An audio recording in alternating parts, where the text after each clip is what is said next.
নতুন করে রাজনীতিতে সক্রিয় হওয়ার পায়তারা করছে ক্ষমতাচ্যুত আওয়ামী লীগ। পুরনো ও বিতর্কিত নেতাদের বাদ দিয়ে দলে আসতে যাচ্ছে নতুন নেতৃত্ব। দলীয় প্রধান হিসেবে শোনা যাচ্ছে সাবেক রাষ্ট্রপতি আব্দুল হামিদ এবং সাবেক বন ও পরিবেশ মন্ত্রী সাবের হোসেন চৌধুরীর নাম।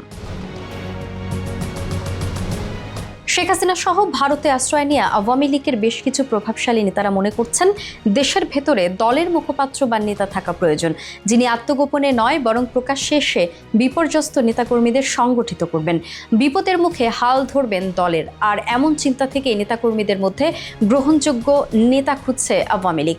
সামনে এসেছে আব্দুল হামিদ ও সাবের হোসেনের নাম। আওয়ামী লীগের ইতিহাস বলছে এর আগেও দলের সংকট সামাল দিয়েছেন এই দুই নেতা।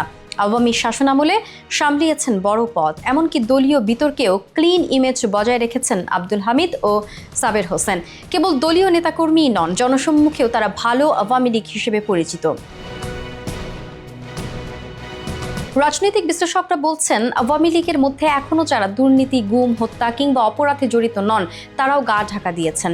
রাজনৈতিক পরিচয়ের কারণে গ্রেফতার মামলা কিংবা হামলার ভয়ে দলের প্রতিকূল পরিস্থিতিতে কেউই এখনও প্রকাশ্যে আসার সাহস করছেন না। বিতর্কিত নন, দলটির এমন অন্য কোনো নেতা এই পরিস্থিতিতে এগিয়ে আসবেন সে ধরনের ইঙ্গিতও আপাতত নেই।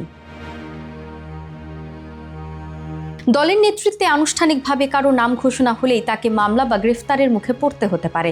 এমন শঙ্কা থেকে আনুষ্ঠানিকভাবে পদ দিয়ে কোনো নেতার নাম ঘোষণা করতে চাইছে না দেশের বাইরে থাকা অধিকাংশ আওয়ামী নেতারা। এমন পরিপ্রেক্ষিতে এই নেতাকর্মীরা জানান, দলের সভাপতি শেখ হাসিনাও বলেছেন দেশের ভেতরে যারা সাহস নিয়ে এগিয়ে এসে দলকে সংগঠিত করার কাজ করবে, নেতৃত্ব দেবে, তারাই নেতা।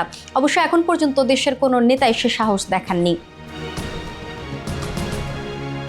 তবে দলের মাঠ পর্যায়ের নেতাকর্মীরা এখনই শেখ হাসিনার বিকল্প খুঁজছেন না। এমনকি জুলাই আন্দোলনে ক্ষমতাচ্যুত হওয়ার পরও দমননীতি কিংবা গণহত্যার জন্য ক্ষমা চায়নি আওয়ামী লীগ।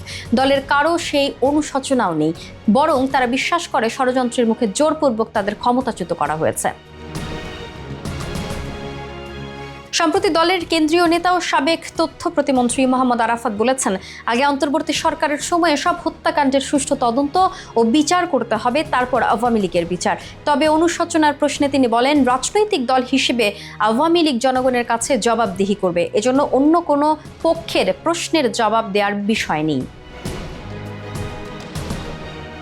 জুলাই গণ অভ্যুত্থানে আওয়ামী লীগের ভুল নিয়ে বিদেশে অবস্থানরত এক নেতা জানান, দলের পক্ষ থেকে আনুষ্ঠানিকভাবে বক্তব্য দেওয়ার এখনো কোনো সুযোগ হয়নি। তারা এখন পরিকল্পনার মাধ্যমে এগোতে চাইছেন। খুব স্বল্প সময়ের মধ্যে আনুষ্ঠানিক বক্তব্য তুলে ধরার বিষয় নিয়েও তারা আলোচনা করছেন।